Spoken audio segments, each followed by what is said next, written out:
Os prejuízos provocados no campo pela estiagem fazem o governo do estado decretar situação de emergência. Em meio à instabilidade no clima, a previsão é uma queda de 10% na safra de soja. Teve áreas que, em função do atraso de chuvas nela, que eu nem coloquei soja.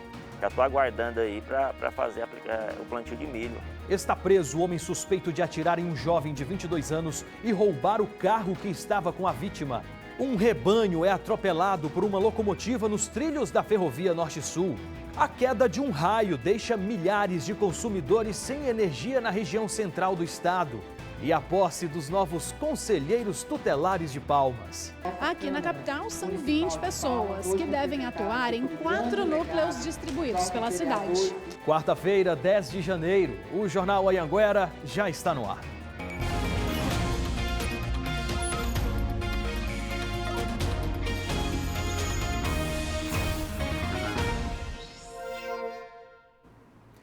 Olá, muito boa noite para você.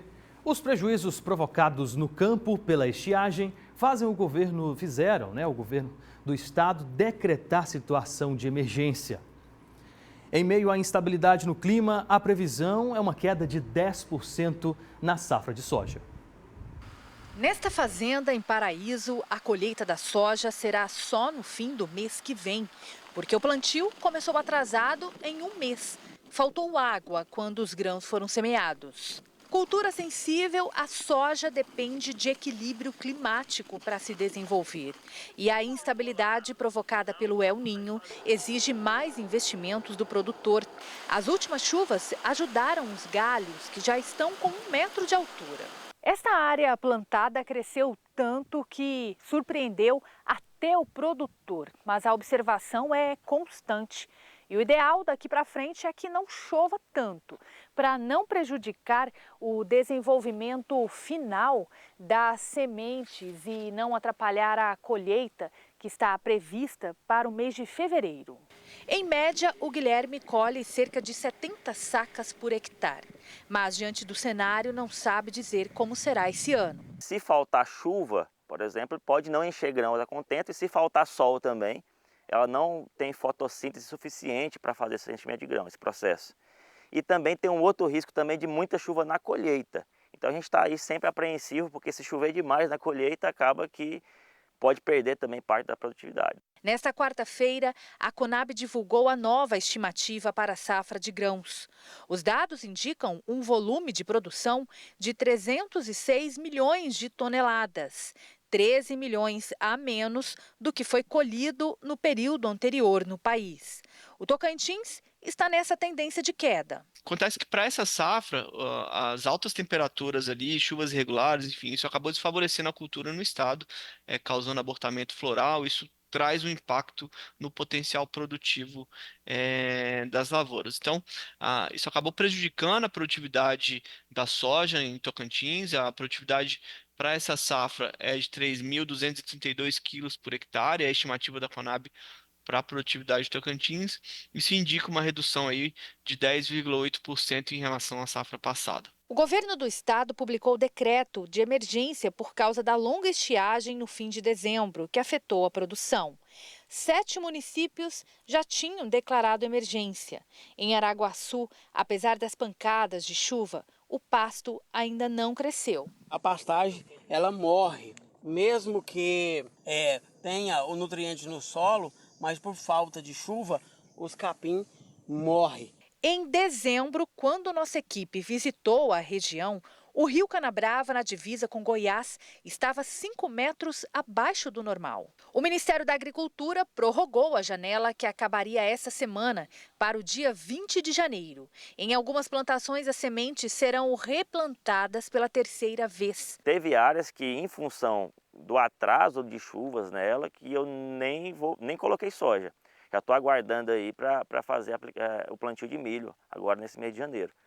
Ou seja, são safras que foram suprimidas dentro da nossa propriedade. Com o decreto de emergência, o governo autorizou que a Defesa Civil dê assistência aos produtores. Esse ano de 2023 foi bastante atípico, um ano de El Niño, onde os meses de outubro, novembro e dezembro nós tivemos apenas 30% das chuvas da média histórica dos últimos 10 anos, né? E o governo, no sentido de tentar ajudá-lo na renegociação das dívidas, apoiar os órgãos para que a gente possa ter um ordenamento melhor das águas aonde se irriga, resolveu fazer esse decreto que vai, com toda certeza, dar uma condição melhor para esse produtor.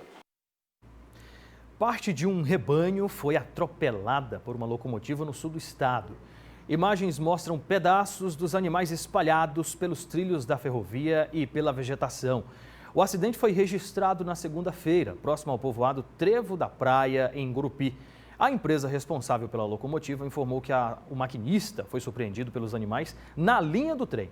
Ele acionou os freios de emergência e sinais sonoros para tentar afugentar os animais, mas não conseguiu evitar a batida. Ninguém ficou ferido. Já a empresa responsável pelo trecho disse que a faixa de domínio da ferrovia não invade áreas particulares e que adota todas as medidas de segurança para a circulação dos trens. Além disso, segundo a nota, os fazendeiros foram orientados sobre a necessidade de cercamento das propriedades. Nós não conseguimos contato com o dono dos animais. A polícia prendeu o homem suspeito de atirar em um jovem de 22 anos lá no norte do estado. Nós vamos então até a região conversar com o Gustavo P, que tem mais informações para a gente sobre esse caso. Gustavo, muito boa noite para você. Oi, William, boa noite para você, boa noite a todos que nos acompanham no Jornal Anhanguera, segunda edição. Esse crime foi hoje, na manhã de hoje, na cidade de Colinas, do Tocantins. Segundo informações do relatório da Polícia Militar, o homem identificado como Fabrício Brito da Silva, de 22 anos, estava em um carro que não era dele, quando foi surpreendido por um outro homem que disse que o carro era de propriedade da mãe dele. Ele então tinha dito a Fabrício que o carro tinha sido roubado. Foi no momento em que disparou contra a vítima, acertando o peito de Fabrício. O homem teve os primeiros socorros e foi trazido para o Hospital Regional aqui de Araguaína. Segundo informações da Secretaria Estadual de Saúde, Fabrício segue internado sob cuidados da equipe multiprofissional. O suspeito, logo após o crime, fugiu pela BR-153 em direção à cidade de Guaraí, onde foi identificado e localizado por um bloqueio da Polícia Militar na rodovia. Com ele estava a arma de calibre 32 que foi utilizada neste crime. Ele foi então autuado, foi levado para a cidade de Colinas, para a delegacia, onde foi autuado, indiciado por tentativa de homicídio e também porte ilegal de arma de fogo. Esse homem, que não teve o nome divulgado, já tinha passagens pela polícia por crimes como roubo, receptação e porte ilegal de arma de fogo. William, volto com você. Tá bem, obrigado, viu, Gustavo, pelas suas informações. A Polícia Civil prendeu hoje um homem suspeito de estuprar a própria enteada de apenas 9 anos de idade, pelo menos 5 vezes. A mãe da vítima denunciou que a filha havia sido abusada depois de identificar que ela estava com um sangramento nas partes íntimas. Orientada pelo suspeito, a menina chegou a dizer que o abuso teria sido cometido por um desconhecido. Mas ao longo da investigação, a polícia descobriu que isso era mentira. O homem foi levado para a casa de prisão provisória de Guaraí, onde vai ficar à disposição da Justiça. Foi levado para o Instituto Médico Legal de Guaraí o corpo do homem que morreu hoje ao ser prensado pela prancha de um caminhão guincho em Colinas, no norte do estado. Ele tinha 48 anos, era dono do caminhão e fazia manutenção no veículo quando a prancha teria se soltado e atingido a cabeça dele. O homem, que não teve o nome divulgado, morreu na hora. O local foi isolado pela polícia e a perícia foi realizada. As causas do acidente ainda vão ser esclarecidas. Em Paraíso do Tocantins, um raio deixou moradores da cidade sem energia elétrica. Quem tem informações é a Jaqueline Teixeira. Já que os serviços já foram restabelecidos por lá, boa noite para você. A resposta é sim, William. Boa noite para você e a todos. O abastecimento de energia foi normalizado hoje à tarde, por volta das 3 horas, mas depois de os moradores passarem a manhã e o início da tarde sem energia elétrica por causa de uma descarga elétrica que caiu na cidade. Mas isso não foi só em Paraíso. Hoje pela manhã, mais de 4.000 raios caíram aqui no Tocantins, sendo que a maior concentração foi justamente na região central do estado, que é onde fica a cidade de Paraíso do Tocantins. A previsão para hoje, por exemplo, era de chuva forte, acompanhada de descargas elétricas na região centro e sul e de rajadas de vento de aproximadamente 60 a 80 quilômetros por hora. O Tocantins, inclusive, registrou um recorde de descargas elétricas no ano passado, chegando aí a ultrapassar, na verdade, mais de 5 milhões de raios. Esse número é 50% maior que o registrado no ano anterior, em 2022, quando um pouco mais de 3 milhões de raios caíram em solo tocantinense. A incidência de descargas atmosféricas, então, acende o alerta para a segurança e a concessionária de energia orienta, então, a população a ficar um pouco mais atenta e alerta quanto aos cuidados com a rede elétrica, principalmente nesse período. Por exemplo, começou a chover, a trovejar, a principal orientação é que a pessoa que esteja em casa ou no comércio, por exemplo, procure logo a desligar os aparelhos da tomada. Em caso de emergência, ligar para o Corpo de Bombeiros pelo 193 e a concessionária orienta também aí aos clientes, né, aos moradores, a também já procurar esse tipo de serviço e de suporte por meio dos canais digitais da própria concessionária. William. Eles deixam até o telefone deles, né, Jaqueline, 0800 721 3330, para que esse serviço seja realizado caso haja a falta de energia na cidade onde acontece esse tipo de coisa, né? Impressionante a quantidade de raios que cai aqui no Tocantins. Obrigado, tá, pelas suas informações. Bom, e choveu muito hoje, lá no fim da tarde de hoje, em Alvorada, no sul do estado. Foram pelo menos 55 milímetros de chuva na principal avenida onde se concentra o comércio local. Bolsões até se formaram ali, alagamentos também, a chuva atrapalhou o trânsito e uma batida acabou sendo registrada entre um carro de passeio, entre dois carros de passeio, na verdade, e uma caminhonete. Ninguém se feriu. A chuva durou cerca de meia hora e a água que tomou as ruas demorou a escoar por lá. Agora 19 horas e 20 minutos. Veja a seguir, o edital do concurso unificado é divulgado pelo governo federal. No Tocantins, as provas serão aplicadas em pelo menos 3 cidades. Não saia daí, eu volto já.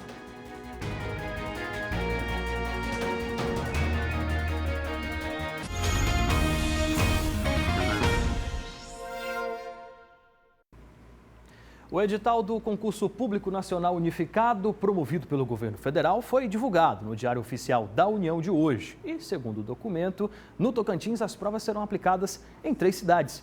Caliton Mota está por dentro desse assunto e conta pra gente como que vai ser, onde vai ser as provas, né, do chamado Enem dos concursos. Caliton, boa noite para você, as suas informações.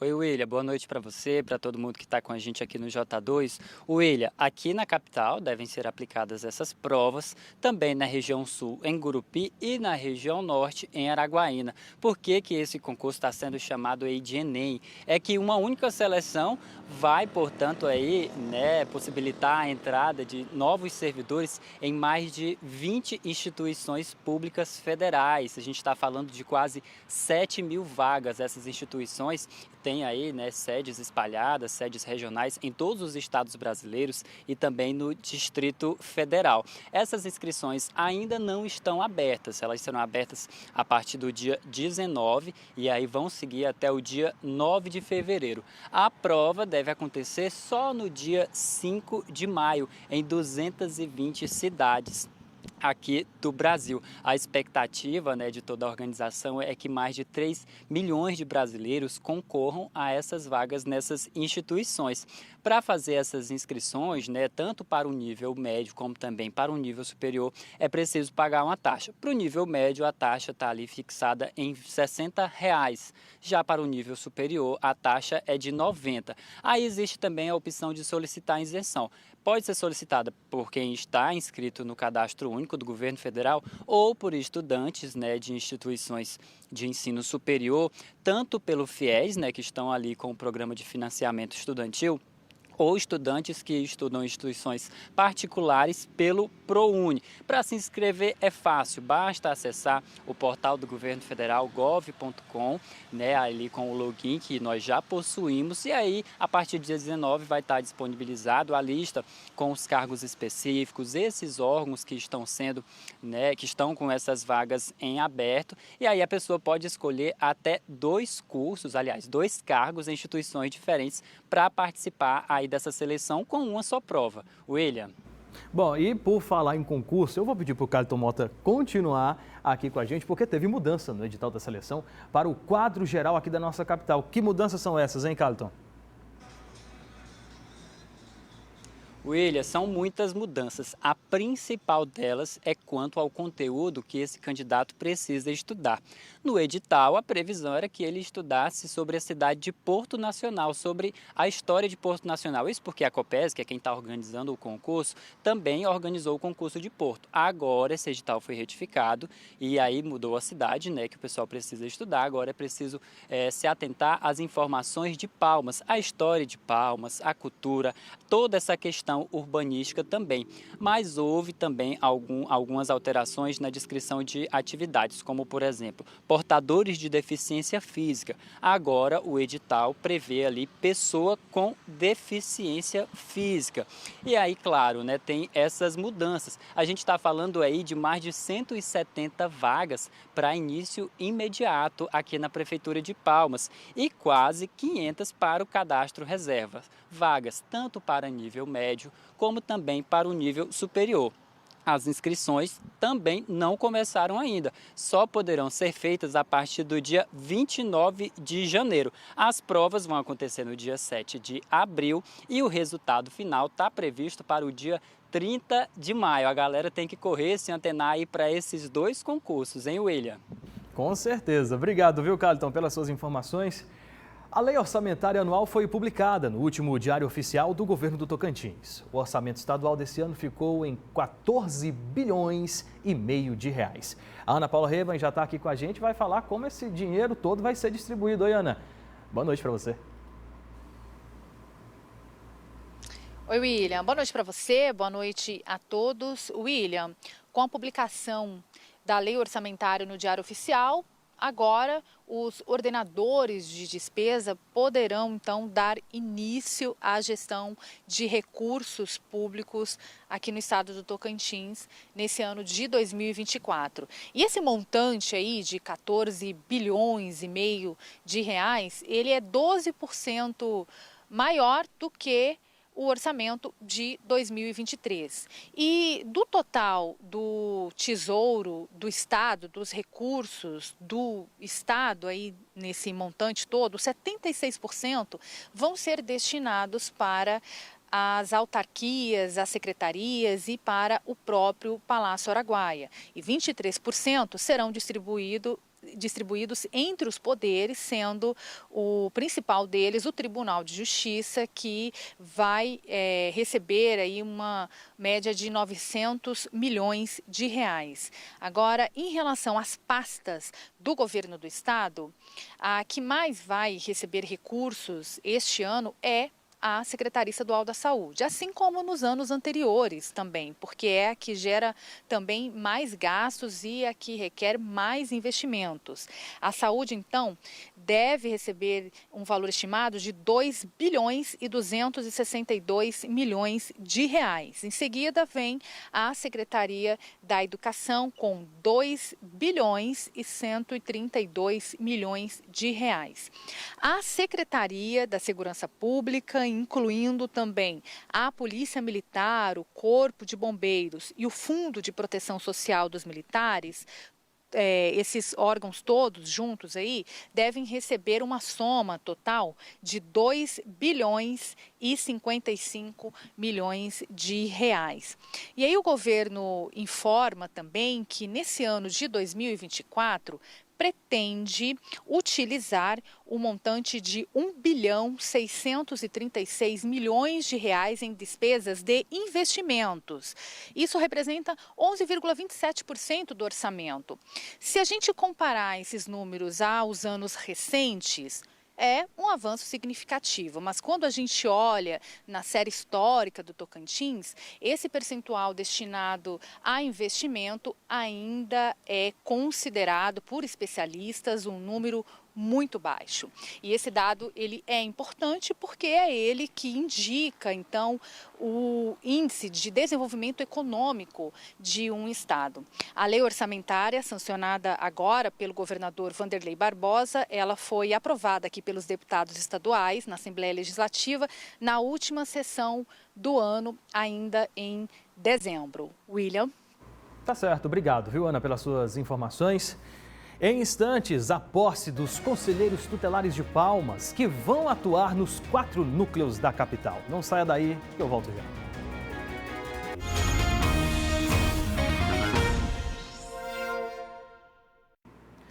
Em Palmas, 20 novos conselheiros tutelares e os suplentes tomaram posse hoje. Eles vão atuar nos 4 núcleos espalhados pela capital. Gilberto tem pela frente 4 anos de um desafio novo para ele, que acabou de assumir pela primeira vez o cargo de conselheiro tutelar. Primeiramente, uma responsabilidade muito grande. Quando as pessoas depositam um voto de confiança em você, acreditando que você possa representar a vontade dessas pessoas e garantir o direito dessas crianças e adolescentes, a gente se sente um pouco mais responsável para poder fazer essas garantias serem válidas como realmente está previsto na Constituição e no ECA, que é o Estatuto da Criança e do Adolescente. Em Palmas, 20 conselheiros e 32 suplentes tomaram posse nesta quarta-feira. Eles vão atuar em 4 núcleos distribuídos em diferentes regiões da cidade. Eles têm a função de cuidar, de zelar pelo direito da criança e do adolescente, de defender esses direitos e as políticas públicas, elas sejam aplicadas de forma a promover a transformação social, a inclusão. Esse grupo foi escolhido na eleição realizada em outubro do ano passado, quando quase 24 mil palmenses votaram. Os conselheiros empossados hoje ficam no cargo até 2027. A atuação deles, claro, é importante para a garantia dos direitos das crianças e dos adolescentes. Mas para que eles tenham êxito nessa missão, é importante que não enfrentem esse desafio sozinhos. Elisete, que se reelegeu para o 2º mandato, sabe bem disso. Nosso grande desafio é mais com a gestão, né? Gestão e com todos os vereadores, os nossos deputados, para verem que eles encarem, né, mesmo de verdade a política pública das crianças e das adolescentes, que ainda falta muito avançar. Para fazer valer o Estatuto da Criança e do Adolescente, vários setores da sociedade precisam estar envolvidos e vigilantes. O Ministério Público, ele recebe muitas vezes essas demandas dos conselhos tutelares em relação aos problemas de ordem coletiva. E muitas vezes a gente usa as nossas ferramentas, como a ação civil pública, o termo de ajustamento de conduta, para tentar ajustar com o município ou com o Estado, ou até com a União, quais são os problemas das políticas públicas para que elas funcionem de forma adequada. Nós estamos trabalhando de forma conjunta e integrada para que o resultado dessa política ela venha acontecer, não somente como benefício para o conselheiro, mas principalmente para essas crianças e adolescentes que são acolhidas pelos nossos CREAs, né? A cerimônia de posse e diplomação foi realizada no auditório da Escola de Tempo Integral Almirante Tamandaré, na região sul do Plano Diretor. A partir de agora é trabalhar e fazer o meu melhor para que todos possam se sentir acolhidos, protegidos e que a lei seja efetivada, né? Os estudantes de Palmas já podem fazer a renovação do cadastro para a carteirinha que dá direito a meia passagem no transporte público. A Jaqueline Teixeira já está de volta aqui com os detalhes desse assunto para a gente. Jaque, é contigo. Sim, William, a renovação desse cadastro ocorre durante todo o período letivo do ano, mas os estudantes precisam ficar atentos quanto à atualização dos dados pessoais. Essa renovação pode ser feita de forma totalmente online por meio do site meubusãorenova.palmas.to.gov.br. Aí o estudante precisa, né, fazer login, senha e seguir os demais procedimentos que estão no próprio site, ou também fazer essa renovação de forma presencial na sede da Superintendência de Bilhetagem Eletrônica, de segunda a sexta-feira, de 1h da tarde até às 7h da noite. A sede fica localizada na quadra 104 Sul, na Avenida L.O. 1, antigo Seturbe. Em relação a dúvidas, o contato aí é 63992478426 e em relação a novos cadastros, o estudante que não tiver ainda a carteirinha, ele deve então se apresentar na sede da secretaria, apresentando todos os documentos pessoais e também o comprovante de matrícula atualizado. William. Obrigado, Jaqueline, pelas suas informações. Hora de falar do esporte aqui no JA2. No confronto de hoje, o Capital se despediu da Copinha com uma goleada do Nova Mutum de Mato Grosso. Carlton Mota tem pra gente as informações. Carlton, é com você. William, foi uma goleada daquelas, viu? O Capital foi derrotado aí de 5-1 para esse time do Mato Grosso. A partida aconteceu hoje aí pelo grupo 28 e o time aqui do Tocantins até tinha uma chance de ser classificado, mas para isso precisaria vencer do time do Mato Grosso, né, que infelizmente não aconteceu. Eu tenho aqui o nome dos jogadores que marcaram gols nessa partida. Do time Mutum, 2 foram feitos pelo Naubert. O Mateuzinho fez um, Christian outro e o Gabriel fez aí o último gol. Já o Capital, que ainda conseguiu marcar um gol, ele foi inclusive feito pelo jogador João Vitor. Essa foi a 5ª participação da equipe tocantinense nesse torneio, mas agora eles deixam a competição com 2 derrotas e 1 vitória. A equipe ela ainda não se manifestou, né, sobre essa partida, mas há uma expectativa que alguns competidores, né, alguns atletas sejam mantidos na equipe principal. William. Tá certo, Carlton, obrigado, viu, pelas suas informações, mas é assim, a gente vai continuar torcendo para que os times subam de categoria. Obrigadão. Eu fico por aqui. Para rever essas e outras reportagens, basta acessar o Globoplay. Boa noite, até amanhã.